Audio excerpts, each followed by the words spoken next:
tuh kawan pengacara tuh. Jangan yang botak, Bang. Rip. Dem, udah belum Dem? Udah bang. Ini lah ini ya. Gas, bang. Satu lagi nih. Gini bang. Gini. Segitu aja. Ini gimana bang? Udah mulai ya? Tunggu bang. Itu mas. Ini yang depan ini belum pindah. Bang. HP-nya bang, kena gua bang. Aman. Ini mohon maaf Bang, sidang tadi gimana bang? Tunggu bang, lagi beres nih. Oke, sebenarnya.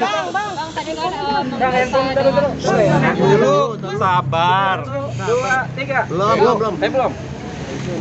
Yang depan nih belum nih, yang depan. Bang.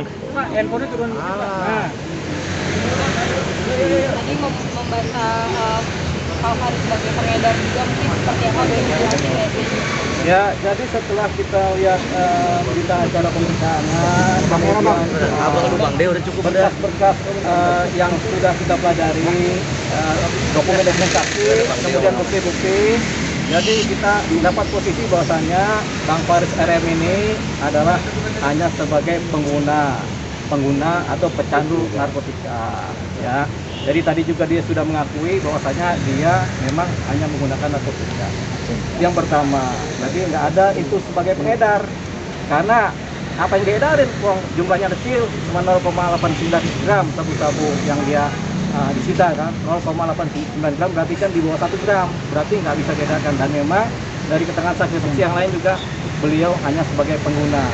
Satu hal penting dari seorang Faris RM, dia mengakui kesalahannya.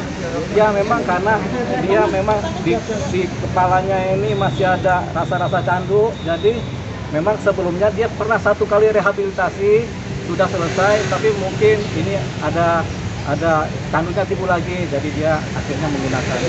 Tapi udah jarang dia menggunakan, baru kemarinnya menggunakan sabu terus tangkap. Gitu. Ini kan dakwaannya seumur hidup gitu. Nah, kalau dakwaan seumur hidup itu dakwaan sebagai pengedar, yaitu barang siapa mengedarkan, menjual, mendistribusikan akan dihukum serendah-rendahnya 5 tahun, setinggi-tingginya seumur hidup, begitu. Tapi karena dia bukan pengedar, pasalnya kemudian lepas. Jadi kita akan sampaikan, dan hakim juga sudah mengerti karena hanya sebagai pengguna, jadi pasal dakwaan sebagai pengedar dia lepas, jadi tidak sebagai pengedar. Jadi tidak ada ancaman hukuman seumur hidup buat seorang Faris RM, begitu, karena dia hanya sebagai pengguna. Bang tadi sempat minta direhabilitasi bang, Faris RM, siapa bang? Betul, ini kan dia baru 1 kali direhabilitasi. Kadang-kadang kita 1 kali rehab itu belum tentu selesai. Kita udah keluar tapi masih ada candunya dikit, gitu. Jadi akhirnya menggunakan lagi. Makanya biasanya rehab itu bisa 2-3 kali. Makanya karena baru 1 kali rehab, kita akan mohonkan kepada majelis hakim yang menangani perkaranya beliau supaya kemudian diadakan rehabilitasi yang kedua. Malahnya ya Allah. Gitu. Jadi ada harapannya ada rehab yang kedua kalinya. Gitu. Karena baru 1 kali Bang Faris ini melakukan rehab, begitu. Itu ya mengenai rehabilitasi ya. Jadi baru 1 kali. Jadi ini kita mohonkan dalam putusan majelis supaya ada rehabilitasi yang kedua. Ya. Ya kan tentu ada saksi-saksi yang diajukan, yang meringankan, ya ada tas, kemudian ada saksi ahli. Itu lebih terkait kepada bagaimana seorang Faris RM kemudian berupaya sembuh dari kecanduan narkotika. Ini cerita ini nggak cuma seorang Faris RSM ya. Masih banyak lagi pecandu-pecandu lagi yang udah direhab tapi masih aja ada candunya. Jadi ini harapannya saksi meringankan, yaitu yang mengetahui jadi rehabnya bagaimana, kapannya, terus apakah sudah sembuh atau belum. Ini yang sedang diupayakan saksi adilnya.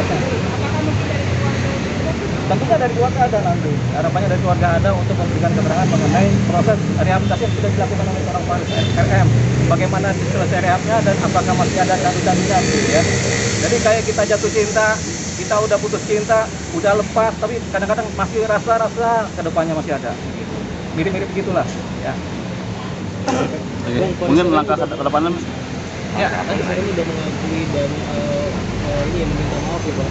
Iya. Ke depannya ada yang diubah nggak Bang untuk dapat rehabilitasi yang Abang? Jadi Faris RM tadi sudah mengakui kesalahannya dan sudah minta maaf kepada majelis, sudah minta maaf kepada masyarakat luas, juga minta maaf kepada pengacaranya, juga minta maaf kepada keluarganya. Jadi beliau minta maaf karena memang dia sudah melakukan kesalahan.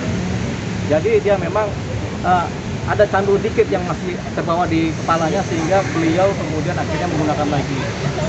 Tapi ini kata dia untuk refleksi ya, tapi kalau bagi kami itu memang masih candunya masih ada.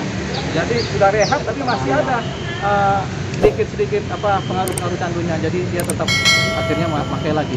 Jadi itu tadi jawabannya.